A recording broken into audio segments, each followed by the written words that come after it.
কাঁটাটা নিয়ে নাও। হ্যালো বন্ধুরা, আমরা আজকে লোটে মাছের ঝাল হবে, ঠিক আছে? তো আমরা কিভাবে লোটে মাছের ঝাল করছি আজকে তোমাদের পুরো ভিডিওটা সবাই দেখতে থাকো। আর ভিডিওটা ভালো লাগলে অবশ্যই লাইক কমেন্ট শেয়ার অবশ্যই করো, আর ছোট ভাইটাকে একটু সাপোর্ট করো। আর আমরা আজকের মাছগুলো কাটছি, সেই মাছ কাটাগুলো পুরো দেখে নাও। তো আজকে আমরা বানাবো লোটে মাছের ঝাল, ঠিক আছে? তো লোটে মাছের ঝাল কার কার খেতে ভালো লাগে অবশ্যই কমেন্ট করবে। আমার তো পুরো মাই ফেভারিট, লোটে মাছ হলে আর কিছু লাগবে না, ঠিক আছে?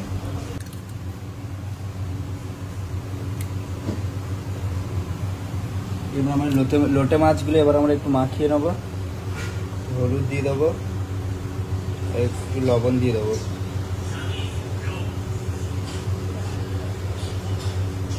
এবার আমরা একটু মাখিয়ে নেবো। মাখিয়ে কিছুক্ষণ আমরা একটু রেখে দেবো যাতে একটা ধরে নেয় ভালো করে।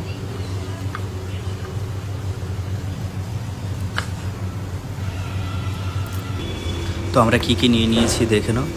পেঁয়াজ নিয়ে নিচ্ছি, টমেটো নিয়ে নিচ্ছি, একটু আদা রসুন পেস্ট আর কাঁচা লঙ্কা, আর একটু রসুনগুলো হালকা করে থেঁতো করে নিয়েছি, আর ধনেপাতা একটু নিয়ে নিয়েছি। এবার আমরা কড়ার মধ্যে তেলটুকু দিয়ে দেবো। তো কড়া গরম হয়ে যাওয়ার পরে এগুলো আমরা আস্তে আস্তে দেবো।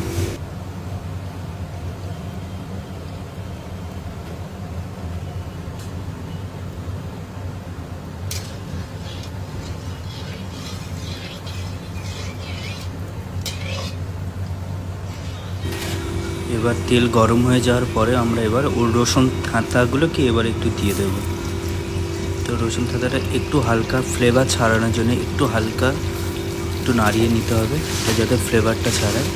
রসুনের যে ভিতরে যে ফ্লেভারটা আছে সেই ফ্লেভারটা তেলের মধ্যে মিক্স হয়ে যাবে। তো মিক্স হয়ে যাওয়ার পরেই আমরা পেঁয়াজ ঢেলে দেবো। তো পেঁয়াজ দেওয়ার পরেই আমরা একটু ভালো করে নাড়িয়ে নেব, ঠিক আছে? তো পেঁয়াজটা হালকা হালকা লাল লাল হয়ে যাবে, তখন তারপরে আমরা যে জিনিসগুলো আছে ওগুলো তারপরে দিয়ে দেবো।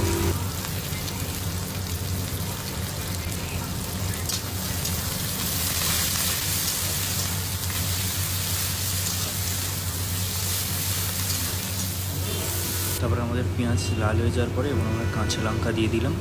তো কাঁচা লঙ্কা দেওয়ার পরে আমরা টমেটো দিয়ে দিলাম। তো টমেটো দেওয়ার পরেই আমরা একটু নাড়িয়ে নেব। নাড়িয়ে নেওয়ার পরেই আমরা একটু আদা রসুন পেস্ট দেবো এর মধ্যে।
এবার আমরা সবার লাস্টে ধনেপাতাটা দিয়ে দেবো, কারণ ধনেপাতাটা লাস্টে দিলে এর ফ্লেভারটা ভালো আছে। এই ধনে পাতাটা দেবো, হয়ে এসছে। ধনে পাতাটা লাস্টে দেবো, দেখলাম আমরা হয়ে এসছে কিনা। একটু নাড়িয়ে দেবো হালকা করে, বেশি নাড়ানাড়ি করলে আবার মাছগুলো ভেঙে যাবে। তাহলে একটু কালারটা তো ঠিক এসছে, আশা করছি হয়ে গেছে।